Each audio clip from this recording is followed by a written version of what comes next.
Hi Reddit. I never thought I'd be writing this, but I need to get this off my chest. I'm Taylor, 18F, and I just found out my parents stole my $120,000 college fund.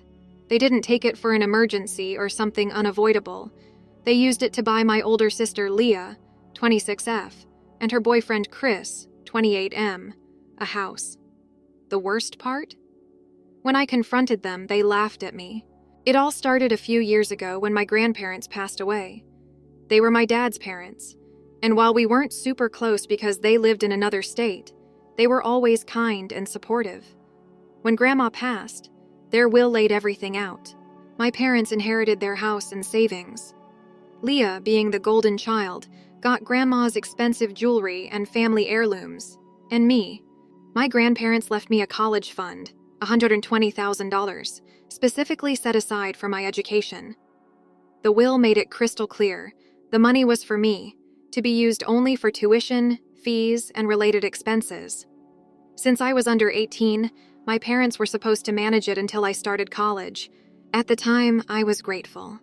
I felt like my grandparents believed in me and wanted to give me a chance at a better future. I never doubted my parents would honor their wishes. Looking back, I should have seen the red flags. Leah has always been the favorite. My parents never said it outright, but the way they treated us was worlds apart. Leah was their star, talented, hardworking, and adored. Every little thing she did was celebrated. When I achieved something, "Good job, kid." That was the extent of their praise. Leah works as a kindergarten teacher, and Chris is a zookeeper. They're nice enough, but let's just say they're not swimming in cash. Over the past year, they'd been talking nonstop about wanting to buy a house. It's a smart investment, they'd say, even though they could barely afford their rent. I didn't think much of it at the time. Why would I? It had nothing to do with me, until it did. About a month ago, I started applying to colleges. I was so excited to finally take this next step in my life.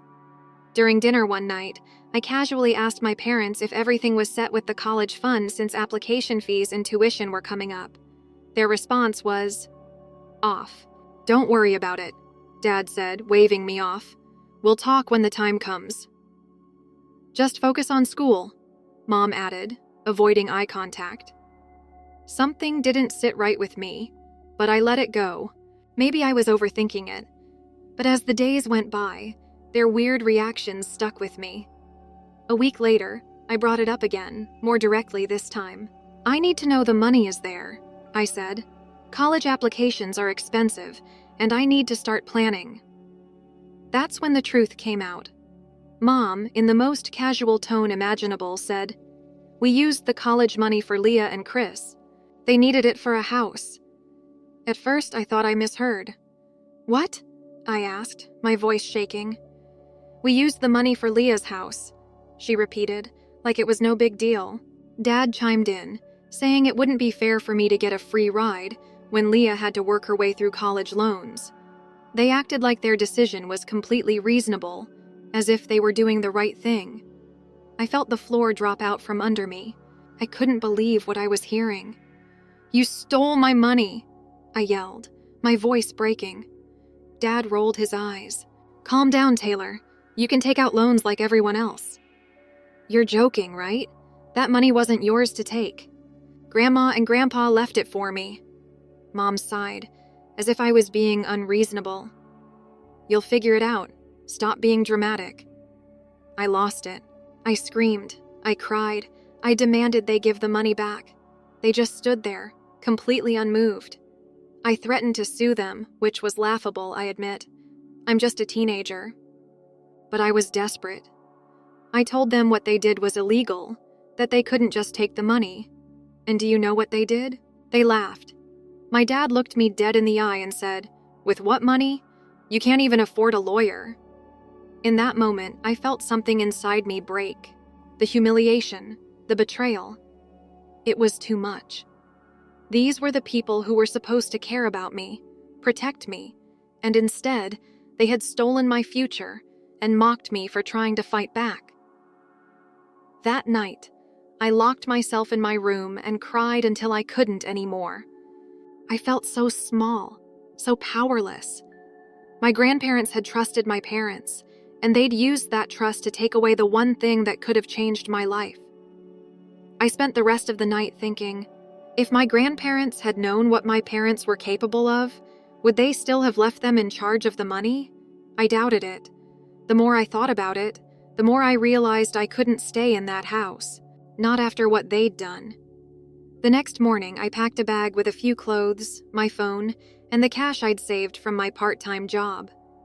My parents were sitting in the kitchen, drinking coffee and laughing about something. I didn't even look at them as I walked out the door. I went straight to my best friend Emma's house.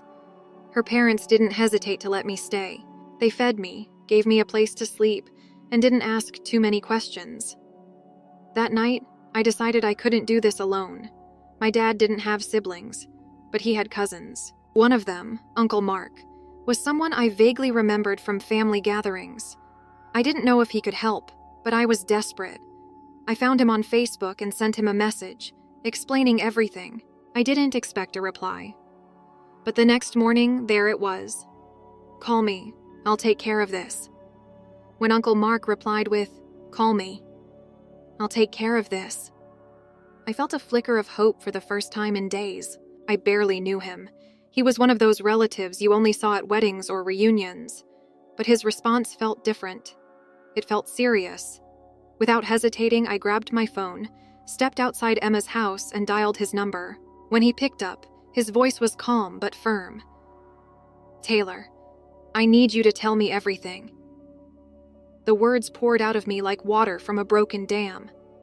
I told him how my parents had stolen my college fund, how they'd used it to buy Leah and Chris a house, and how they laughed when I tried to stand up for myself. By the time I finished, I was out of breath, my hands trembling.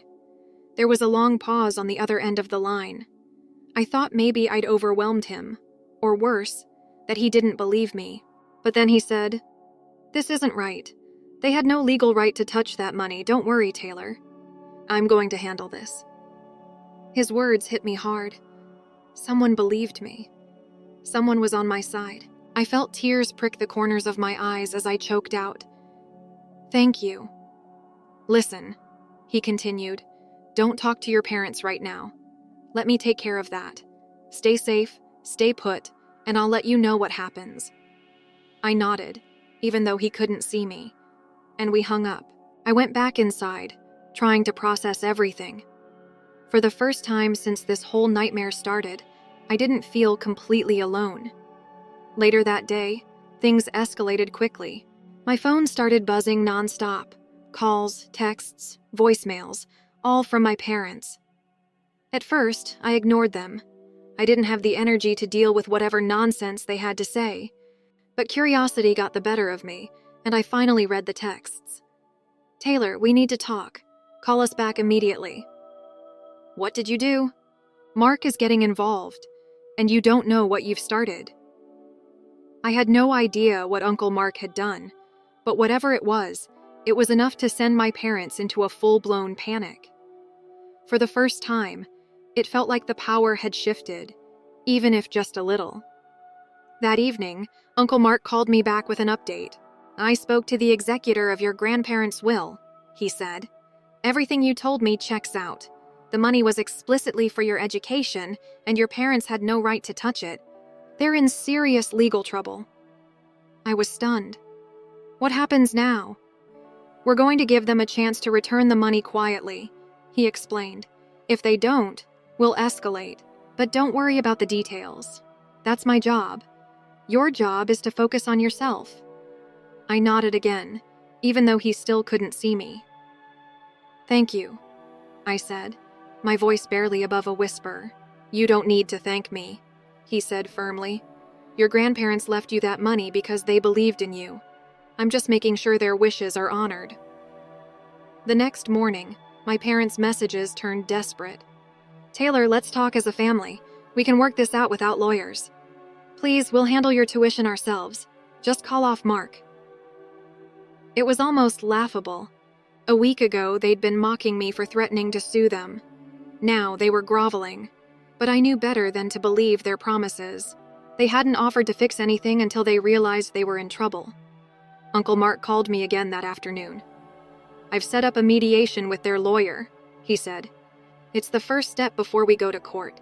I don't think they'll want this to get that far, but we'll see." The thought of facing my parents in mediation made my stomach churn. "Do I have to talk to them?" "Not much," he assured me. "Your lawyer will handle most of it. You just have to be honest about what happened." I spent the rest of the day trying to prepare myself. Emma's parents were incredibly kind, giving me space when I needed it, and checking in when I looked overwhelmed. Emma herself was my rock, always knowing when to crack a joke or just sit with me in silence. "You know," she said that evening as we watched a random movie, "your uncle sounds like a total badass. You're lucky to have him." I nodded, a small smile tugging at the corners of my mouth. She was right. Uncle Mark was exactly what I needed, a calm, steady force in the middle of the chaos. The first mediation session was surreal. It was all virtual, so I didn't have to see my parents in person, but even seeing their faces on the screen was jarring. They looked different, older, tired, and for once not in control. Their lawyer did most of the talking, trying to spin the situation as a misunderstanding. My lawyer, who Mark had hired, wasn't having it. She calmly laid out the terms of the will, making it clear my parents had violated my grandparents' wishes. When it was finally my turn to speak, my mom started crying. "We just thought we were helping the family," she said, wiping her eyes with a tissue. "Why can't you see that?" I took a deep breath, my hands clenched in my lap.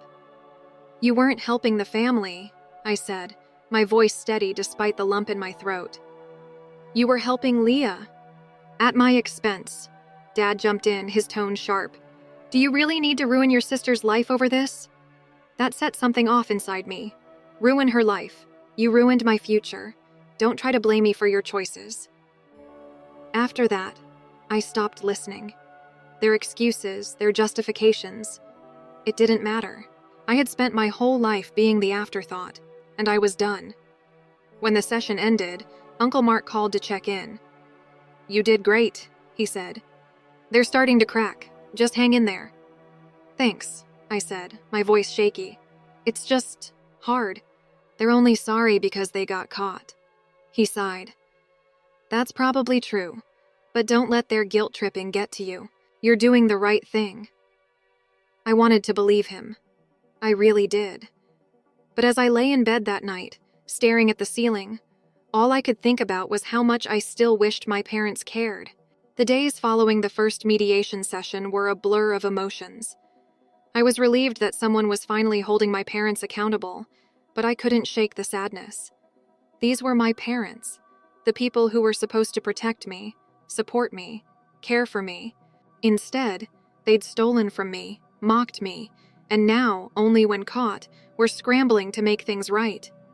Uncle Mark called me regularly, checking in to make sure I was holding up.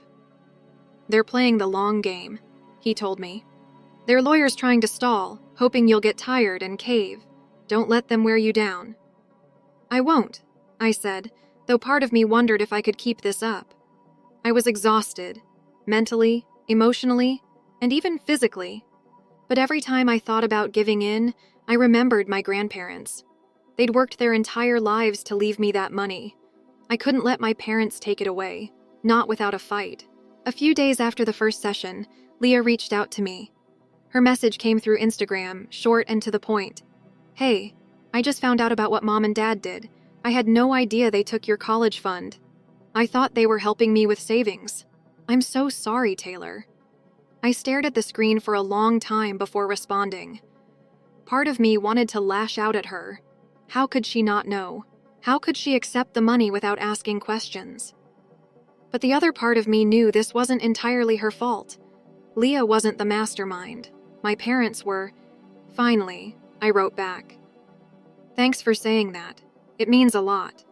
I'm not mad at you, but I need to fight for what's right."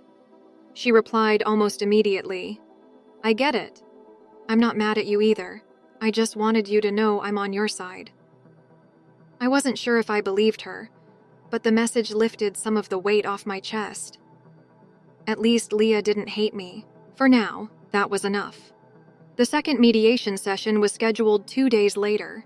Uncle Mark called me the night before to go over what to expect. Their lawyer might get aggressive, he warned. It's a common tactic. Make you feel like you're the bad guy so you back down. Don't let them rattle you. I won't, I said, though my stomach churned at the thought of facing my parents again. When the session started, it was clear my parents were feeling the pressure. My mom's face was pale, and my dad kept rubbing his temples like he had the world's worst headache. Their lawyer tried a different angle this time, claiming my parents had acted in good faith and with the best intentions for the family. Our lawyer wasn't having it. She calmly reiterated the terms of the will, emphasizing that the money was specifically for my education and that my parents had no legal right to use it for anything else. When she asked if they'd started making arrangements to return the money, their lawyer stumbled over his words. It was obvious they hadn't. Then my mom spoke up, her voice trembling. "Taylor, we're trying. Can't you just let us pay for your tuition ourselves? Why do you need to drag this out?" I clenched my fists under the table, trying to keep my voice steady. "Because I don't trust you. You already took the money once. What's stopping you from doing it again?" She didn't have an answer. Instead, she started crying, dabbing at her eyes with a tissue. "We just thought we were doing what was best for the family," she said between sobs. "Why can't you see that?" I didn't flinch. "You weren't doing what was best for the family. You were doing what was best for Leah." Dad, clearly frustrated, cut in. "Look, Taylor, we made a mistake. We get that. But do you really need to ruin your sister's life over this?" That sent a surge of anger through me. "Ruin her life? You ruined my future. Don't put this on me. You're the ones who made the choice to steal from me." Before they could respond, our lawyer stepped in, ending the discussion. I tuned out after that, letting the adults handle the rest. I was too drained to keep arguing. When the session finally ended, Uncle Mark called me. "You were amazing," he said. "They're cracking. Their lawyer's trying to save face, but it's clear they're running out of options." "I don't feel amazing," I admitted. "I just feel tired." "That's normal," he said gently. "But you're doing the right thing. Don't forget that." Over the next few days, things got quieter. My parents didn't call or text, which was both a relief and a little unsettling. Leah sent me another message, this one longer and more emotional. "Look, I know Mom and Dad messed up, but you don't have to take this so far. They're trying to fix things, and now they're panicking because of Uncle Mark. Can't you just let them pay for your college? I never asked for this, you know." Her words stung, even though I knew she wasn't attacking me. It was clear she didn't fully understand what was at stake. I thought carefully before responding. "Leah, I'm sorry you're in the middle of this, but this isn't my fault. I'm not taking things too far. Mom and Dad crossed a line and they need to fix it. The only thing I'm asking for is the money they took. Nothing more." She read the message almost immediately but didn't reply. I guess she didn't know what to say. A few days later, Uncle Mark called with big news. "We're filing the official paperwork to escalate the case to court," he said. "Their lawyer knows they'll lose if it gets that far, so they're trying to negotiate. But we have the upper hand." "What happens if it goes to court?" I asked, feeling a mix of nerves and curiosity. "They'll lose," he said matter-of-factly. "They'll have to return the money, plus legal fees. But I don't think it'll come to that. They're running out of time and options." Hearing him say that felt surreal. For so long, my parents had all the power. They made the rules, controlled the money, and decided what was fair. Now, for the first time, they were being held accountable. It felt good, but it also felt strange. These were still my parents, no matter how much they'd hurt me. That evening, I sat in my room, scrolling through old photos of my grandparents. Birthday parties, holidays, random visits. They were always so proud of me. My grandma used to hug me tight and say, "You're going to do amazing things, Taylor." That memory stuck with me as I stared at their smiling faces. They'd saved that money for me because they believed in me. I owed it to them, and to myself, not to back down. The third mediation session was set for the following week, and this time I felt ready. I wasn't nervous anymore. I wasn't sad. I was focused. My parents could cry, yell, or beg all they wanted. It wasn't going to change the facts. This was my future, and I wasn't going to let them take it from me. When the session started, my parents looked completely defeated. My mom barely spoke, and my dad avoided eye contact. Their lawyer announced that they were willing to return the full amount of the college fund in exchange for us dropping the lawsuit. It felt anticlimactic, honestly. After weeks of fighting, their surrender felt hollow. I thought I'd feel victorious, but all I felt was tired. They'd spent so long trying to paint me as the villain, only to give in because they had no other choice. When the session ended, Uncle Mark turned to me with a small smile. "It's over," he said. "They'll finalize everything in the next few days. You did it, Taylor." I nodded, feeling a strange mix of relief and sadness. I'd won, but it didn't feel like a victory. My parents' betrayal still hung heavy in the air, a reminder that some wounds don't heal easily. That night, I got a text from Leah. "I heard Mom and Dad gave in. I hope you're happy. I guess it's over now." I stared at the message for a long time before responding. "I'm not happy, Leah. I just want to move on." And that's exactly what I plan to do. After the third mediation session, things went quiet.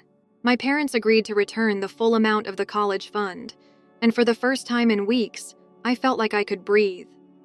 Uncle Mark assured me the paperwork was being finalized, and within days, the money would be back where it belonged. But quiet doesn't always mean peaceful. Leah texted me the night after the session. "I still can't believe it's come to this. I don't know what to say, but I hope you're happy now." The message sat in my inbox for hours before I replied. "I'm not happy, Leah. I just want to move forward. This was never about hurting anyone. It was about doing what's right." She left me on read. The next morning, Uncle Mark called with an update. "Your parents have started the process to transfer the money. It should all be settled in a few days." "That's good," I said, but my voice lacked enthusiasm.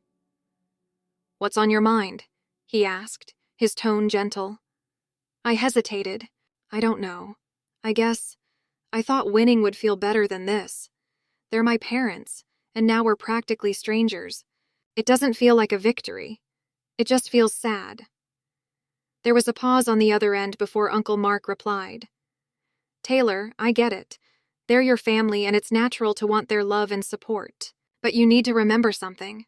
They chose to betray your trust. That's not on you. You're not the bad guy for standing up for yourself." "I know," I said softly. "It just hurts." "That's normal," he said. "But don't let it distract you from the fact that you fought for what's right. Your grandparents would be proud of you. I'm proud of you." Hearing those words made my chest tighten. For so long I'd felt invisible, like nothing I did mattered. But Uncle Mark's unwavering support reminded me I wasn't alone. Later that day, I got another message from Leah. This one was longer, more emotional. "Look, Taylor, I didn't know the money came from your college fund. I thought Mom and Dad were using their savings. If I'd known, I never would have accepted it. But what's done is done. Can't you just let them pay for your tuition instead of dragging this out? They're stressed out, and this whole situation is tearing the family apart. I never asked for any of this, and now I feel like I'm stuck in the middle of a war I didn't start." Her words hit harder than I expected. Leah wasn't wrong. She hadn't started this mess. But she also wasn't entirely blameless. I took a deep breath before replying. "Leah, I'm sorry you feel stuck in the middle, but this isn't my fault. I didn't take the money. Mom and Dad did. I'm not trying to hurt anyone. I just want what's mine. I'm not asking for anything extra, just the money they stole. That's all." She didn't respond, but I hoped she understood. Over the next few days, I kept my distance from everything. Uncle Mark handled the legal details, while I focused on getting my college applications finalized. It felt strange to finally start planning for a future I thought had been stolen from me. For the first time in weeks, I allowed myself to feel excited. nervous, but excited. Meanwhile, my parents' silence was deafening. They hadn't called or texted me since the last mediation session, and part of me wondered if I'd ever hear from them again. Uncle Mark told me not to overthink it. If they were truly sorry, they wouldn't have fought this so hard, he said. Don't waste your energy trying to make sense of their actions. He was right, of course, but it didn't make it any easier. A few days later, Leah called me. I hesitated before answering, unsure of what to expect. When I picked up, her voice was soft, almost hesitant. Hey, she said. I just wanted to talk. Okay, I replied cautiously. She sighed. Mom and Dad told me everything. They finally admitted what they did and I don't know. I'm angry at them, but I also feel terrible. I didn't realize how bad this was for you. Her words caught me off guard. I'd spent so long feeling like Leah was on their side, like she'd never understand my perspective. Hearing her acknowledge my struggle felt surreal. I don't hate you, Leah, I said after a moment. This was never about you. I just needed to stand up for myself. That money was supposed to be for my future, and I couldn't let them take that away. I get that now, she said quietly. I wish they'd just been honest from the start. None of this is fair to you, or to me, honestly. They put us in an impossible position. We talked for a while, and for the first time in years, it felt like we were on the same page. By the end of the call, she said something that stayed with me. Grandma and Grandpa would be so proud of you, Taylor. I hope you do something amazing with that money. The next day, Uncle Mark called with the final update. The money had been transferred back into the college fund, and the legal case was officially closed. It's done, he said. You won. I thanked him profusely, but he waved it off. You don't need to thank me, Taylor. Your grandparents left that money for you because they believed in you. I just made sure their wishes were honored. After we hung up, I sat in my room, staring at my phone. It was over. The fight was done. The money was back where it belonged. But instead of feeling triumphant, all I felt was relief. Like a weight had been lifted off my shoulders. That night, I texted Leah to let her know everything was settled. She responded almost immediately. I'm glad it's over. I hope we can move on from this someday. I wasn't sure if we'd ever fully move on, but her message gave me hope. Maybe, just maybe, we could start to rebuild our relationship. As for my parents, they stayed silent. Uncle Mark later told me Dad had tried to spin the situation as a misunderstanding to some relatives, but no one was buying it. He had his chance to make things right before lawyers got involved, Mark said. He didn't take it. That's on him. I couldn't help but smile. Uncle Mark really was the MVP in all of this. For the first time in what felt like forever, I allowed myself to think about the future. My college fund was intact, my applications were submitted, and the people who truly cared about me were standing by my side. The road ahead wasn't going to be easy, but at least now it felt like my path was finally my own. The transfer was complete. The money was back in my college fund, and legally everything was settled. Uncle Mark confirmed that the case was officially closed, and my parents' lawyer had dropped out of the picture. It should have felt like the end of the road, but the emotional weight of everything still lingered. I didn't hear from my parents after the mediation. Not a single call, not even a text. Uncle Mark told me they'd probably stay quiet out of shame, but it felt more like anger. It didn't matter, though. I was done chasing their approval. Their silence was just another reminder of who they really were.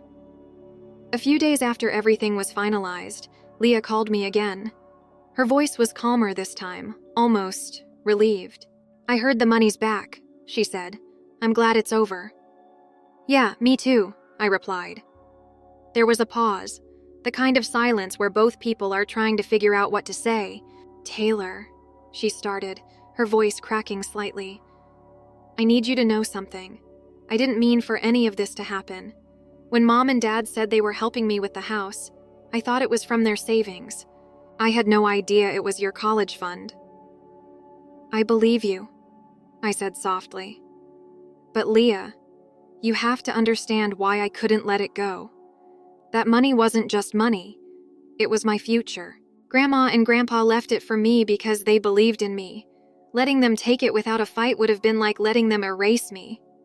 She let out a long sigh. I get that now. I wish things didn't have to get so ugly. Me too, I admitted. But that was Mom and Dad's choice, not mine. There was another pause before she said something that caught me off guard. I'm sorry for being blind to how they treated you. I know they've always favored me, but I didn't realize how much it hurt you until now. Her words hit me harder than I expected. For years, I'd felt like I was screaming into a void, trying to get someone to see how invisible I felt. Hearing Leah acknowledge it, even a little, was like a balm on an old wound. Thanks for saying that, I said finally. I don't hate you, Leah. I just needed to stand up for myself. I know, she said, and for what it's worth, I'm proud of you. That night, I told Uncle Mark about the conversation. He chuckled softly. Sounds like she's starting to understand, he said. It's not easy being in the middle, but at least she's trying. I nodded, even though he couldn't see me. It's weird. I spent so much time thinking she'd never get it. Now that she does, I don't know how to feel. Give it time, he said. Relationships don't fix themselves overnight, but this sounds like a good start. With the legal mess behind me, I turned my focus to college. I'd applied to several schools, but there was one, my dream school, that I couldn't stop thinking about. I'd poured my heart into the application, writing and rewriting my essay until it felt perfect. Now, all I could do was wait. Uncle Mark had encouraged me to apply for scholarships, even though the fund would cover everything. You never know what you'll get, he'd said, and every little bit helps. It turned out he was right. About a week after the money was returned, I got an email notifying me that I'd been awarded a full scholarship to my dream school. I was sitting in the living room of my apartment when the notification popped up on my phone. At first, I thought it was spam, but as I read the email, I realized it was real. Oh my God, I whispered, then louder. Oh my God! My roommate Sophie peeked her head out of her room. What happened? I got a full ride, I said, my voice shaking. To my dream school. Her face lit up. Are you serious? That's amazing. We celebrated with pizza and soda that night. Nothing fancy, but it felt perfect.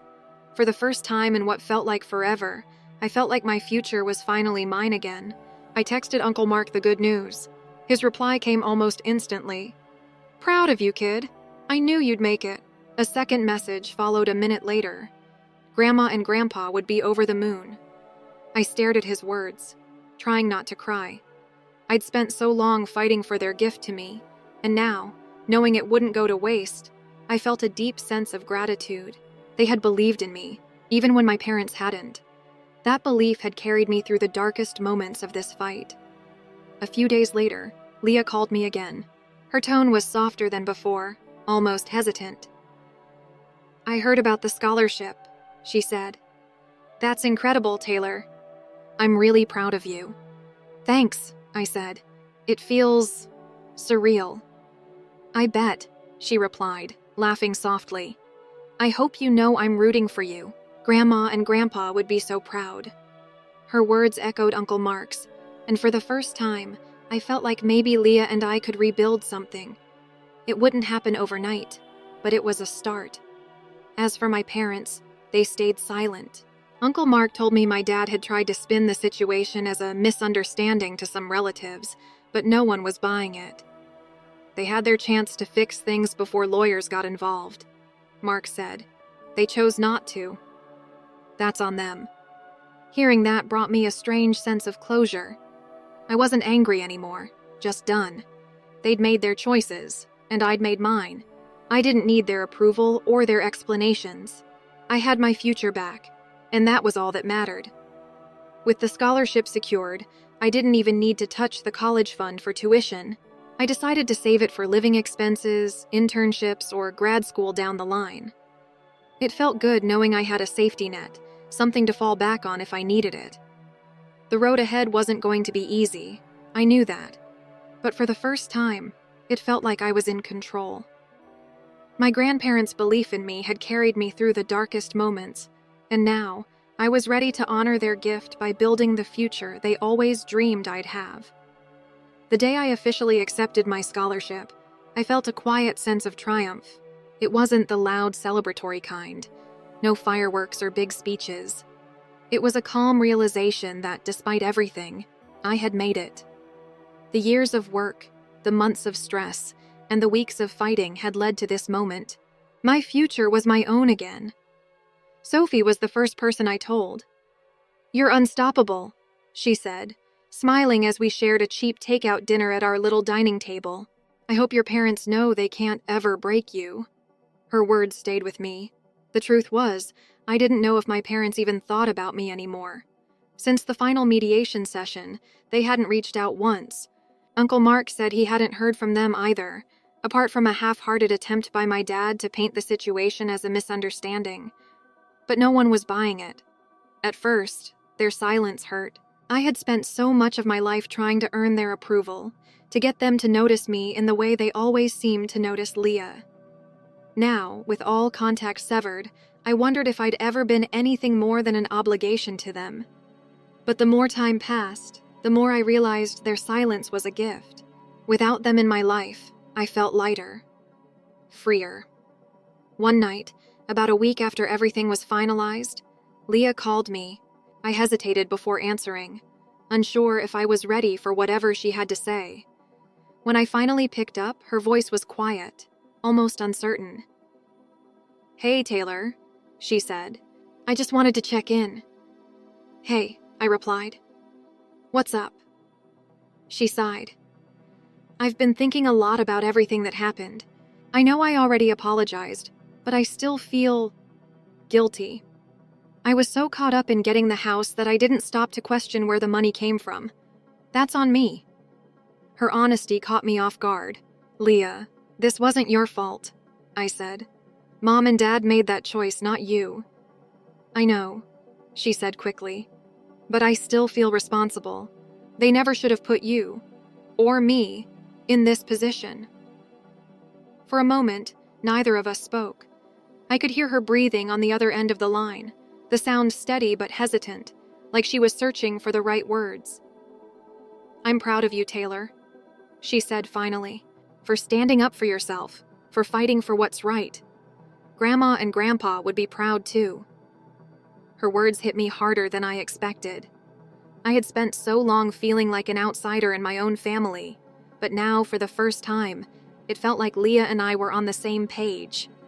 "Thanks," I said, my voice barely above a whisper. "That means a lot." We ended the call on a hopeful note. I didn't know if we'd ever have a perfect sibling relationship, but it felt like a step in the right direction. As for Uncle Mark, he continued to check in on me regularly. He was always calm, always steady, and always ready with advice when I needed it. One afternoon, as I was updating him on my college plans, he said something that stuck with me. "Taylor, you've been through more than most people your age," he said, "but you didn't let it break you. You stood your ground, and you fought for your future. That kind of strength will take you far." "Thanks," I said, smiling. "I couldn't have done it without you."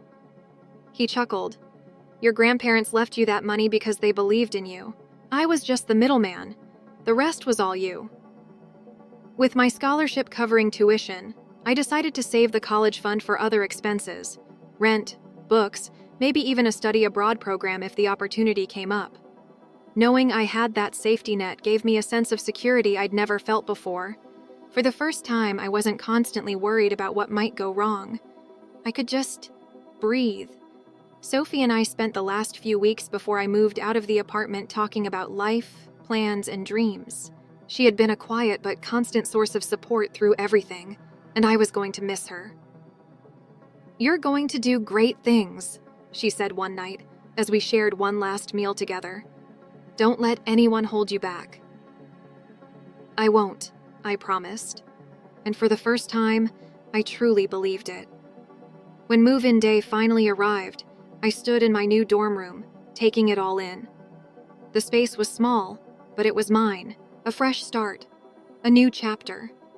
I sent Uncle Mark a picture of my desk, already cluttered with notebooks and pens. His reply came almost immediately. "Looks like the start of something amazing. Go get him, kid." A few minutes later, I got another text from Leah. "Good luck, Taylor. You deserve this." I stared at their messages for a moment, a wave of gratitude washing over me. I had fought so hard to get here, but I hadn't done it alone. Uncle Mark, Sophie, Leah, they had all played a part in helping me find my way. As I sat down at my desk that night, I thought about my grandparents. I thought about the countless times they'd told me they believed in me, the way Grandma would hug me tight and say, "You're going to do amazing things, sweetheart." I couldn't help but smile. For the first time in what felt like forever, I believed it too. This wasn't the end of the story. It was just the beginning. And for the first time, I couldn't wait to see what came next. Story 2. As my sister gets ready for her third extravagant wedding, she makes me watch her 7 children, and I learn startling family secrets in the process. I am a 34-year-old woman with a 37-year-old sister named Carol, who is not a very good person. Our mother couldn't be bothered to quit drinking in order to find a half-decent job that paid well enough, and our father died when we were very young, so she and I grew up extremely poor. Things were rather bleak because my mom was orphaned as a teenager, and my paternal grandparents didn't want anything to do with us. Carol took a different approach and decided to work hard to find wealthy men and baby trap them, whereas I decided to work hard to build a future for myself as a high school teacher. A nightclub where she used to work as a bartender was frequented by men in corporate jobs who were desperate to appear younger than they actually were. She picked up her first husband there, and after that, she was unable to turn back. Last week, she was set to tie the knot for the 3rd time. She has 7 children. Her youngest child is 4 years old, and her eldest is a 15-year-old son. With her first husband, she had 2 children, a 13-year-old daughter and a 15-year-old son. With her second husband, she had 3 sons, all of whom were 10 years old. She now has 2 daughters, ages 4 and 6, respectively, from her most recent catch. She has never been missed, and all of her partners have been affluent men in their 40s or 50s. However, her most recent partner was a 40-year-old man who made her wait before seizing the opportunity to marry a beautiful woman. Primarily because my sister appears significantly older after 5 pregnancies, and the fact that she is approaching 40 doesn't help either. Although she is still attractive for her age, she had to work hard to convince her fiancé, Dean, to marry her because he was not interested in marriage in the first place. I was aware of her routine, even though she had already deceived him about taking morning-after pills and now had 2 children. Pushing for marriage was the next step, which she had handled with ease with her previous 2 husbands. She would then get one of her friends to make advances on him within a few months or years. Naturally, the man would wind up having an affair with her friend. She would receive child support, alimony, and a ton of money from the divorce settlement. She had far more money than I did. We remained in contact, but I never gave her money or spoke to her more than once or twice a month. We only discussed going to see Mom, who now lives with her brother, even back then. When our mother was too inebriated to care for us, her brother did. After we finished school, or at least I did, my sister chose to leave college and move out. In order to move in with him and his family, he persuaded his mother to sell the house. The only time we spoke was when we went to see them. That's essentially it. Recently, however, she contacted me about 2 weeks ago and requested that I watch her children for a week while she got ready for her wedding. I agreed to do it for her as long as she paid me, because I didn't know how I was going to care for 7 children by myself, and I figured I'd earn some extra cash. I quoted $2,500 for the week, and I think that was a fair demand. I might have even been charging less than a genuine babysitter, but she protested with me, saying that it was much too much and that since I'm her sister, I shouldn't be charging her anything at all. It's not like my sister couldn't afford it, because she's been living with her partners rent-free and makes a ton of money from her divorces, so it seemed uncommonly stingy of her to not even give me $2,500. After some talks, She agreed to pay me $1,000 right immediately and the remainder a day before the wedding, which sounded acceptable to me. So I promised to watch her kids as she got married. My mother and I have never been asked to any of her weddings, since she always swears that it's going to be a private occasion. But that's not true. I know that since her former weddings have all been expensive, and she doesn't invite us because she doesn't want us around. That's all it is. I felt horrible the first time, but after that, I stopped caring because she didn't consider us family anymore. Evidently, after that, neither did I. So my offering to care her kids was strictly a transactional issue, and not something I was doing out of love for my older sister. I assumed she'd recognize that 2 days before she was going to get married, I decided to remind her about the money. But then she flipped 180 and informed me that she had changed her mind and she wasn't going to pay me the remainder. She suggested I might consider it part of the wedding gift. I was outraged and attempted to fight with her, but she informed me that she wasn't interested in talks anymore, and her choice was final. That infuriated me even more, and I made the decision that I would not tolerate this anymore. After we had moved out, I already didn't get along with my sister since she began destroying relationships as soon as she found a wealthy spouse. Since we were now unworthy of her friendship, I was the first person she cut off contact with. It was shallow and repulsive. Perhaps I do hold grudges against her for whatever transpired at the time. After asking my partner to assist, I've been minding the kids for 3 days already. I heard 2 of her oldest children talking about changing Lucas's name. They were talking about it just in front of me while I was wearing headphones, and they were unaware that I could hear them too. Carol's second oldest joked that he may serve at the wedding as he did the last time, while they were discussing how this guy named Lucas hadn't come to see them as promised. Therefore, I concluded that this Lucas may be a man Carol had been seeing for some time with her present boyfriend, but I decided to say nothing because I had no right knowing what my sister did and never had. I hadn't spoken out about her behavior when her last divorce was finished more than 2 years ago, and I wasn't going to do so again. However, Carol proceeded to intimidate me out of the money she owed me after that. I chose to attend her wedding because the resentment simply got to be too much. I drove to the event, insisted my partner stay at home with the kids, and managed to contact my sister's fiancé.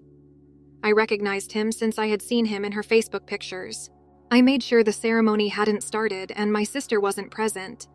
After that, I drew him in and told him everything about Carol, including how she conned and baby-trapped guys and how he had fallen into her trap, along with telling him to look through her phone, emails, and messages. I also explained what I had overheard her children discussing. Since I had only heard her boast about how she had conned her first husband and was now planning to live a luxurious life with his money, I was unable to verify the first portion. We ended up sharing our life since we had to share a room at our uncle's house while we were visiting our mother at the time. Since it was just my word against hers, I was appalled at the time and stopped viewing her in the same light. I was aware, though, that her fiancé may discover anything fishy if he searched through her phone. Just 30 minutes before the ceremony was scheduled to begin, I had arrived just in time. Despite his astonished expression, the man thanked me for what I had told him and said he would investigate, but that I had to go immediately, which I did. I knew that my sister would ultimately stop by and tell me everything, so I didn't wait to find out what had happened. It happened sooner than I had anticipated, since she texted me nonstop for nearly an hour about how I had destroyed her plan and that I would pay for it. When she arrived to my place in the evening, she yelled frantically and accused me of destroying her life. However, I threatened to contact CPS unless she took her children and left as soon as possible. She did go, and I was able to see another man in the vehicle she had driven there. I suppose there was some truth to what her children had been saying. As of right now, I have no idea what the precise circumstances are, but I suppose I will find out. I didn't anticipate hearing from them again, but I did after they left with the kids. My sister texted me last night, about 2 days after the wedding, to tell me that she and her 7 children would now suffer as a result of what I had done. I'd wrecked her last chance at atonement, but she said that she really loved this guy, didn't want to con anyone this time, and was attempting to start over. Aside from the person I saw in the car the other day, I have no evidence to support or refute that assertion, but I'm not sure how much truth there is to it either. She may be speaking the truth, but I'm not sure. She did appear somewhat agitated when she returned here to pick up her children. One update. Hi there. Carol is simply not worth it. Therefore, I've made the decision to say nothing to her and not even apologize. Someone who has spent the previous 20 years trying to con guys is only capable of that. Thus, I don't think she could ever change. Even my boyfriend with whom I had spoken expressed skepticism about her honesty, particularly after I informed him that she had been seeing another man while with her partner. This Lucas person also appears to be well known to the children. She didn't seem to be in love or faithful to her boyfriend, so I believe that my sister's anger was directed at me for saving the poor guy from being conned. In addition, my mother has requested me to come see her, which is strange considering she rarely contacts me directly. I'm not sure what she might have to say because she's in her 60s now and prefers to be alone herself. The last thing I need is a lecture about sibling rivalry, so I sincerely hope it has nothing to do with Carol or the wedding I spoiled. As like I'm not an adult woman who can make her own decisions, but rather a kid. The second update. Hello. I'm returning to discuss my dysfunctional family, since I just discovered a few facts about them that made me realize how little I actually knew about them. They're far more crazy than I anticipated, and I'm at a loss for what to think of them. 3 days ago, I went to see my mother, and I'm still in shock because, my goodness, they're messed up. I'll try not to go into too much detail, but I'm still having trouble understanding this significant discovery. Therefore, I kindly beg that you all be patient with me at this time. As I had anticipated, my mother had phoned to talk about my sister and her relationship, and she advised me to speak with her boyfriend to resolve the matter. Although I was irritated that she was siding with Carol and telling her the truth about how she was nothing more than a gold-digging scammer, she didn't seem shocked and even admitted that she was aware of everything, which astonished me. Then, to my even greater surprise, she revealed that she was not only aware of it, but actively complicit in it, having received funding from Carol for the past 10 years. It seems that Carol would send money to her uncle each month to help pay for Mom's expenditures, so whatever Carol did to obtain the money didn't bother my mom. Furthermore, she revealed that Carol had been seeing this Lucas person since she was a waiter, and he was even aware of my sister's lifestyle. He was okay with it and got along well with all of her children, treating them as though he were their own father. Carol genuinely loved Lucas, and I assume he felt the same way about her. To keep her lovers from learning about the children, she would live with Lucas in a different home. They even hired a babysitter to watch the 7, but regrettably, she was unable to report to work due to a flu-like illness just before the wedding. Lucas was also unable to care for the children because this was happening at a very difficult financial moment for them. They had to reduce expenses since they had been living over their means for some time. This implied that Lucas would soon run out of money unless he found a job for himself. For this reason, they requested me to watch the kids in the hopes that I would do it for free. This situation started when I insisted on getting paid, and my sister refused to give me the money I was due. All of this was really insane, and the knowledge astounded me. But from the start, everything had been that way. Everyone had been involved, and she was providing financial support to her lover, my mother, and my uncle. Naturally, I have conflicting thoughts about it. My mother acknowledged that the main reason they never included me was because they didn't want the money to be further divided, even though it would have been lovely to be looked after. Furthermore, my sister had previously given me the truth, but I hadn't demanded it, so they assumed that I wouldn't tell anybody about it until I did. Naturally, my mother informed me that I had to take action since this was to be my sister's last spouse, because she was growing too old to attract wealthy elderly men and had 7 children of her own. She was honestly thinking about changing to more moral methods of life since she didn't want to keep living this way. She had worked very hard to win him over, and this was going to be her final spouse, but he had abruptly called off the wedding because of what I had said. It seems he hadn't even tried to confirm or looked at her phone. Carol denied it when he just asked her about it, so he chose to leave her at the altar and turned to go. In desperation, My mother repeatedly asked me to speak with the man and ensure that he returned her. Because everything is so very strange and chaotic, I still haven't gotten around to doing anything. I'm not sure how to interpret this scenario, and I believe that I should never have volunteered to watch her children in the first place. Perhaps I would have stayed blissfully ignorant and never been involved in this mess. But now that I've learnt something, I can't stop thinking about it, and I feel like I ought to act or else I could lose my mind. The third update. I had to see Carol's now ex-fiancé because, as I mentioned, I had to do something. As I walked inside his house, my mind was utterly blank, and I had no idea what I was going to say to him. I was to go talk to him, and my mother had given me the address.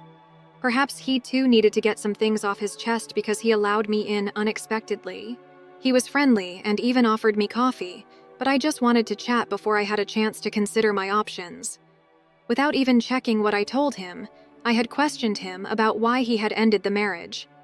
He clarified that all he needed to know was the horrified expression Carol produced when he inquired about Lucas. He admitted that he had always been wary of Carol because, despite her claims to have no children, he occasionally caught her shopping for items that only children would require. He was hence skeptical, but because he was in love with her, he never considered looking into it. However, he chose to abandon my sister right away once I told him the truth about her, realizing that he had been living in a false paradise. After that, I took a step that I hadn't even thought about before. I requested that he refrain from pursuing legal action against my sister. Although he was somewhat surprised, he accepted it since he likewise wanted to move on from this situation as quickly as possible. In any case, he had no intention of exacting retribution. It was reasonable enough that he didn't want to pursue her. All he wanted was to avoid her. He was wealthy, so I knew that if he decided to pursue her with attorneys, my sister would suffer much, and my family would be in serious trouble. My mom and, I suppose, me. I didn't think this relationship could be saved anyhow, so I wasn't going to beg him to take her back and make things right. For a number of years, I stayed silent about my sister's way of life, and I was prepared to do so for years to come, because I just didn't want any more trouble. Furthermore, her first 2 marriages were old jerks who deserved their fates nonetheless. I suppose I made the correct decision, though, because this man seemed reasonably good. I made sure he didn't sue her as a last favor to my mother and sister. However, this is it. The last favor is this. I don't believe I can carry on associating with these individuals in good faith any longer. I believe I've done enough for them already, and I don't think I'm a very decent person either because I must have helped my sister cover up her wrongdoings. I told myself that those men deserved it, but it doesn't make my mother, sister, or I any less guilty. The fact of the matter is that we are all flawed. But because there is so much drama and worry involved, I don't want to continue doing this for the sake of my family. I live a good life, so why my sister couldn't have done the same for herself is beyond me. But whatever. I no longer wish to pass judgment on her. I also don't want to pass judgment on my mother. I can only distance myself from them. And I'm going to do just that. Because I realized after that meeting with Carol's ex that I would have to break away from these individuals if I wanted to get out of this problem. There was no alternative. Given our tense relationship, I'm not quite sure how I managed to hang on to them for so long in the first place. I suppose all I wanted was to feel like I had a family. That is no longer what I desire. Update. I informed my mother of my decision today. I gave her a call to inform her that I would be cutting off all communication with them going forward, and that I would be grateful if they would not attempt to get in touch with me in the future. He promised me that he wouldn't be suing Carol's ex, but he also said he wouldn't be accepting her back when I informed her about my talk with her. Although my mother was clearly very disappointed that I was unable to persuade him, she made no attempt to argue with me or persuade me to stay. She informed me that I was free to follow my own path, and that she had nothing more to say if I thought that severing their relationship would make me happier. Then, without a word, she ended the call. I knew without a doubt that my family was selfish, and because I was unable to provide them with anything, they no longer needed me, so I wasn't surprised that she didn't seem to care. It was quite depressing, but I was unable to stop myself, so there was no need in sobbing about it either. I told my sister the same thing, but I was in no position to put up with her phony cries and antics, so I texted her instead. She essentially told me to burn in hell. She accused me once more of intentionally wrecking her life because I was envious and couldn't bear to see her happy. She went on to say that because I'm a bitter and unhappy woman, I'll never find love. She's not sure. My partner and I have been together for the past 3 years, or even intending to tie the knot within the next year. But it's okay. Since neither of them seems to care, I suppose I am a little let down, but I also couldn't have asked for more from them. That's the way it is. Positively, she can enjoy life with her 7 children, and I will never have to deal with their turmoil again. I wish them well. The 5th update. Hi everyone! Because I was using a disposable account, I had nearly forgotten about this topic. However, today I recalled the password and thought I'd give you guys a little update on my activities. I've been happily married for over a year since the last update. I finally got to live with my ex-boyfriend, who is now my spouse, haha. He had to travel frequently for business a few months ago, but now that he works a desk job, we felt that the timing was right to be married and move in together. I am really happy that he is now a member of my family. It has been a year since I last spoke to any members of my original family, and I want to continue doing so. I'm grateful that they haven't made an effort to get in touch with me either. All we need is my hubby and me. Story 3. Every year, my mother-in-law keeps me out of the family's vacation. Instead, she gives me a list of chores, and things take a turn for the worst. I am a 29-year-old woman who has been married to my 32-year-old spouse for 5 years. About a year ago, my husband accepted a job in Europe, where he is expected to remain for 3 more years to complete the project. I've been at home with our 3-year-old boy while he's been away. My mother-in-law had him leave us and go on his own, even though we were meant to move in with him. She thought our son would not benefit from moving so often. After 3 years here, you'll spend 3 more years in Europe before returning here. My husband and I came to the conclusion that my mother-in-law was correct after much deliberation. So my son and I stayed here. In order for us to live together as a family, she also persuaded me to move in with her, and I quickly accepted. Since then, when I left for work, I wouldn't even have to pay for a babysitter or daycare. My son would be looked after by my mother-in-law. We gladly accepted the arrangement because it was advantageous to all of us. Since my in-laws and I had always gotten along well, I didn't find this strange. I moved in with my in-laws around a year ago, only a few weeks following my husband's departure. During the first several weeks, everything seemed great, but my mother-in-law gradually began to behave differently. Since they were too elderly, she began assigning me to handle all household duties, including cooking, cleaning, laundry, and other tasks. At first, I was unaware of it, and by the time I realized, it was too late. She began to treat me like a housemaid and would assign me all household duties. I was too exhausted to say that. She would then begin to make fun of me, and how I was brought up to be pampered and lazy. We had several arguments, but eventually she apologized to me while crying, and I repeatedly forgave her. For obvious reasons, the whole family would behave themselves while my spouse was around. They depend on him for funding, so they couldn't treat me badly while he was there. My in-laws are in dire need of my husband's continued financial support, since they don't make enough money. My spouse and I are the only wage earners in the family, because my mother-in-law and father-in-law are both retired, and my sister-in-law is enrolled in college. My own parents have passed away. My mother died 6 years ago, and my father died when I was 10. Instead of staying in this hellhole, I would have moved out right away to live with them if they had still been around. However, I was powerless, because I was afraid of what might happen next. I was also unable to inform my husband about the way his parents were treating me. It seems foolish because I'm a working adult, and I could have resolved all of my issues with a single phone call to my spouse, but I still couldn't bring myself to do it. I actually liked my in-laws, despite the fact that they had been treating me like a jerk for over a year. Before this abuse began, they had been nice to me for a very long period, and I kept anticipating that they would return to being nice to me in the future. However, that did not occur. I eventually came to the realization 3 days ago that my in-laws would never change, and that their several attempts at apologizing were only a ploy to appease me and ensure that I kept my husband in the dark. Since I first started dating my husband, I have been a part of my in-laws' annual family vacations, which take place for a week or so. However, because my spouse couldn't go this year, I made the decision to remain behind and spend some much-needed time with my in-laws. Though they hadn't questioned me, I had heard that my mother-in-law and father-in-law were preparing to depart in a week. I so made the decision to let them know that I wanted to remain behind whenever they did talk to me about it. My mother-in-law eventually brought it up to me a few days ago. But even before I could tell them what I had decided, my mother-in-law gave me a list of things I had to complete before they got back. While reading the list, I was so taken aback that I hardly paid attention to what my mother-in-law had to say. She told me that she wanted me to take care of everything while they were away.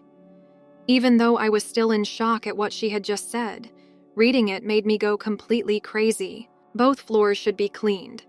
For the next 10 minutes, I simply yelled and yelled at her, telling her that I would not put up with any of this, and that she was an obscenely entitled old hag. While my mother-in-law was arguing with me, I snatched up the list, stormed into the kitchen, and lit it on fire. Then I took the action that I ought to have taken long ago. In front of my mother-in-law, I picked up my phone and made the long-overdue call to my husband. I revealed to him everything I had been keeping hidden for so long. It was a really tumultuous phone call overall, with my mother-in-law yelling in the background about how I was lying. However, my spouse was able to reassure me and promised to handle this by taking the following trip home. He stated that although he was already planning to return in a few days, he would arrive sooner to address any issues at home. He suggested that I take our son to the closest motel in the interim, so I did just that. As I packed my boys in my own clothing, my mother-in-law continued to yell and cry, but I chose to disregard it all and went with my children. They had repeatedly shown that they were not sorry, thus I was no longer able to forgive them. For the last 3 days, my kid and I have been staying at the motel. We are waiting for my husband to return so he can resolve this matter. He is scheduled to arrive tomorrow. I can't accomplish everything at once because I'm now on my own, not because I rely on him. I also have to take care of my son, who is perplexed by the situation's shift. I finally got the first message after I departed for my mother-in-law a few hours ago. She apologized by text message for how she treated me, stating that I must have misunderstood. She said to me that she had expected I would be at home since I wouldn't be that busy, and that I wouldn't be interested in going along because my husband wasn't here. As a result, she handed me that list. By the time they returned, I could finish all the job. I must have taken offense at her admission that she had been too hasty to presume. She expressed her heartfelt regret. She went on to say that she and I both overreacted the other day. In order for us to start again, she wanted me to let the past go and forget about it. She went on to say that this enormous misunderstanding was hurting her too, and that she thought of me as being on par with her own daughter. More than it was hurting me, perhaps. She was determined to get even with me for my outburst the other day. One update. All right, hello. Since my spouse returned a few days ago, things have been really hectic. To see me first and discuss what had transpired, he drove directly from the airport to the hotel.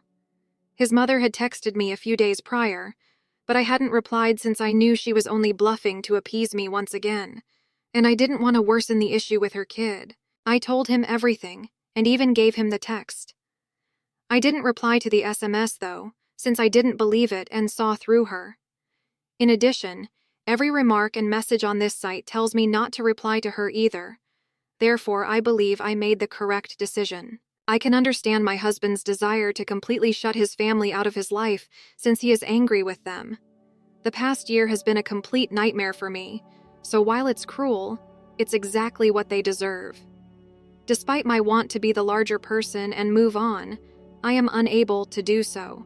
For a very long time, I stayed quiet about this because, deep down, I had felt a lot of love and affection from these same individuals in the past, and I hoped that they would ultimately change for the better. However, they failed to do so, and continuously let me down with their callous actions and phony excuses. Indeed, it's possible that I missed my own parents. In a sense, I had begun thinking about my in-laws and my family, but they were unworthy of my love and forgiveness anyway. When I lived with my husband in the past, all of the affection they showed me was for their daughter-in-law, not for me personally. I was mistaken to think they genuinely cared about me as a person. Since my son was also his father's son, they did show concern for him. I was not involved in it. It's terrible, but at least I've made the decision to cut all connections with this family, because I'm not crazy enough to think that things would ever get better. I am aware of my current position. Together with our son, my husband and I now want to go for Europe within the next week and carry out our initial plan. Given his youth, our kid may have some trouble adjusting to the abrupt shift. He will quickly cope with it and move on. I simply cannot bear to be separated from my hubby any longer, nor does he. Because his profession is so profitable and well-paying, he is unable to leave it. But I wouldn't hesitate to leave my work and move in with him. To be honest, I don't care. The individuals I thought of as my family turned out to be the worst I've ever encountered, and I don't have any here. So screw them. Since I'm an accountant, I'm confident I'll get employment there as well. Otherwise, I'll be a stay-at-home mother. However, I no longer see the value of living apart. I also don't want to. My spouse has not informed his relatives of our choice to relocate and sever our relationship with them. However, tomorrow we're heading to their house to pack all of our stuff and clothing for the relocation. I'm hoping that tomorrow will be the last time I see them for some time. I have to tear off this bandage as quickly as possible, even if I'm anxious to see them again. My son, my husband, and I don't deserve to communicate with my in-laws. The second update. All right, so I'm back at the motel with my hubby. We had to return to his parents' place to pick up our belongings, so it was a very busy day for us. I knew there would be a lot of drama today, and I didn't want my kid to witness it, so I dropped him off at a close friend's house. I would like to report that I was proven incorrect, but I was not. My mother-in-law, who had allowed me entry, started behaving venomously nice as soon as my husband and I walked inside, which nearly made me feel ill. She had behaved in the same manner toward me during the first 4 years of my marriage. She showed her genuine self at that time, before I came in. Not surprisingly, given that all they could see was a bundle of cash and a maid entering through the door, even my father-in-law and sister-in-law were acting appropriately. When my spouse and I arrived, that's how they truly perceived us. However, we were no longer fooled by this little, joyful family performance. They blew the opportunity to play happy family with us earlier, and now they had no more opportunities. My husband was very direct and honest with them, telling them that we were only coming to pick up the belongings we had left behind the other day, and that we would be leaving their home and their life behind. It was very inappropriate and insulting how they had been treating me while he was away. Therefore, he had to take them out of his life. When he stated this, there was an immediate commotion, and a number of allegations were made, most of them directed at me. Because he let me turn him against his own family, my husband was called ungrateful, haughty, and cowardly. I was accused of being immoral, lazy, and selfish for intentionally attempting to split up their family in order to take all of my husband's time and money. Even though my voice is currently hoarse from all the yelling and shouting, at least I was able to get it all out of my system. Today, all of the rage I had been holding inside for the past year suddenly came out. My mother-in-law was crying and continued talking about how I had destroyed her life and was now taking her son away from her when we were about to leave. My spouse appeared to be quite distraught, which was understandable given that he had to endure something so emotionally difficult for his own family's sake. He made a decision for his son, wife, and himself. Since we returned, my husband has been silent, and I'm a little afraid of what he could say. I would definitely be unable to handle it if he went soft and said that he wanted to give his family another opportunity, or anything like that. I'm crossing my fingers right now because I think I might leave if he says that. Update 3. My husband returned a week ago, and we have been staying at the motel for some time. My mother-in-law contacted my husband once again today to express regret for her actions the previous day, and we are leaving for Europe in a few days. She basically does this every day, right now. Make a mistake, assign responsibility to others, then confess and hope for forgiveness. For me, it must have worked. My spouse, however, is not a moron. He seemed really distraught, so we talked for a long time about how he was feeling about our disagreement the prior day. He informed me that he was unhappy because he thought he had failed to shield his wife and children from something so emotionally taxing, not because he was arguing with his family. As soon as his parents began shouting at me, he knew what I must have been going through for the last year, and he informed me that even though he had felt a bit awful about confronting them and saying all that about cutting them off to them, that feeling vanished. Because he had led his family to treat me badly and had been so blind to the reality, he felt like a complete failure as a husband and parent. During that chat, I realized that I had married the perfect man, because, despite my concerns that he might return to his family here, he was only thinking about me. I felt bad for even supposing that he would pardon his family, but I believe that at the moment, my emotions were all over the place, and the events had left me feeling somewhat paranoid and nervous. However, once we spoke, he allayed my concerns, and I did my best to reciprocate. I informed him that there had been a major misunderstanding, and that this was not his fault. I had remained mute and tolerated his family's actions for a long time because I was too afraid to confront them and was perplexed by all of the gaslighting and emotional manipulation. And he was not at all responsible for that. The one who elevated them was myself. Additionally, they had shown me a lot of kindness both before and during his presence, so we couldn't really hold anyone responsible for the outcome. We gave ourselves the impression that they were kind, nice, caring folks who would provide us with a secure haven while my husband was away. However, it was obviously not the case, and only his parents were to blame for this. He wasn't the terrible guy here. They were.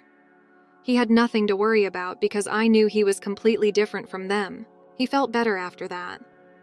We were thus not in the mood to put up with his mother's repeated attempts at phony apologies.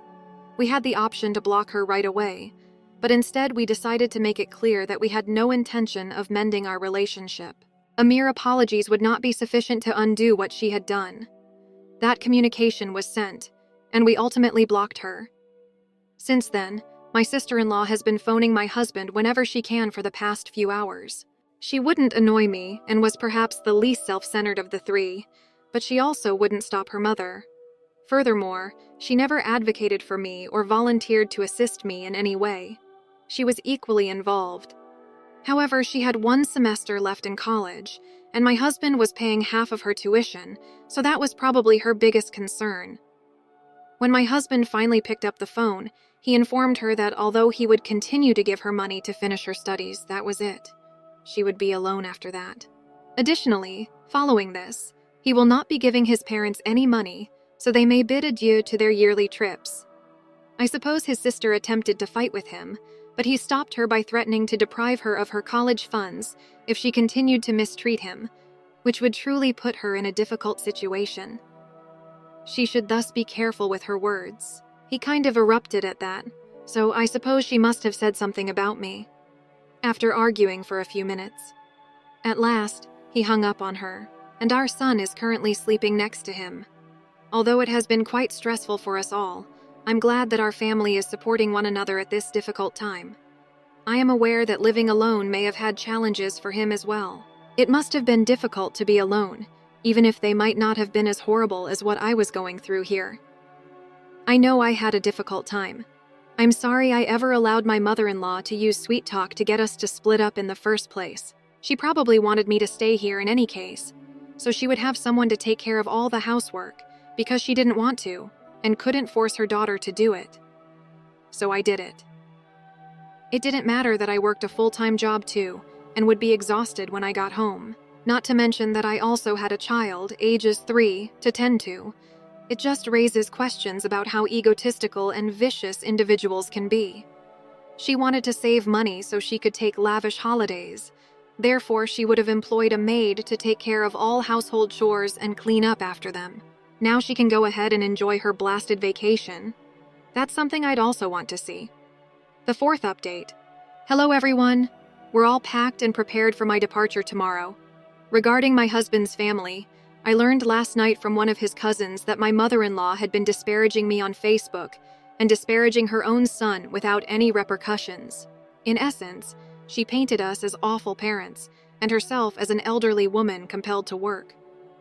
She also accused us of being selfish by utilizing her and her husband as free babysitters when we had to go for work, and left her alone with her grandson for hours without caring to check on him, even now. In addition, she has been disparaging my husband's family members in a variety of ways. It seems that throughout my time there, I oppressed them by making her and her college-bound daughter do all the labor. She just changed the story, such that I was accused of doing whatever it was that she had been doing all along. The fact that someone could descend to such a low level after being refused financial assistance due to their own repulsive actions was astounding. Furthermore, I'm not sure how this was specifically meant to support her case in my husband's opinion. As if he were interrupting her because she had been mistreating me. She started causing more drama and soliciting more difficulty in reaction to that. She needs my husband's attention if she wants it. This is certainly not the best course of action, since it has just made the situation worse. His family members have been phoning him non-stop, some to provide consolation and some to chastise him, but primarily to learn the truth. My husband was appreciative of those who took the time to learn the truth, but others who are attempting to use guilt-tripping to persuade us to accept my mother-in-law's version of events can keep doing so. To settle the matter once and for all, we have also posted our side of the argument online. People may now believe anything they want to think, and because we're leaving for a long time and won't be returning anytime soon, we'll be perfectly okay with it. Soon enough, all of this drama will be over, and my husband will attempt to have his posting extended for a few more years at this point. I'm looking forward to the future and hope it will be positive for my family and me.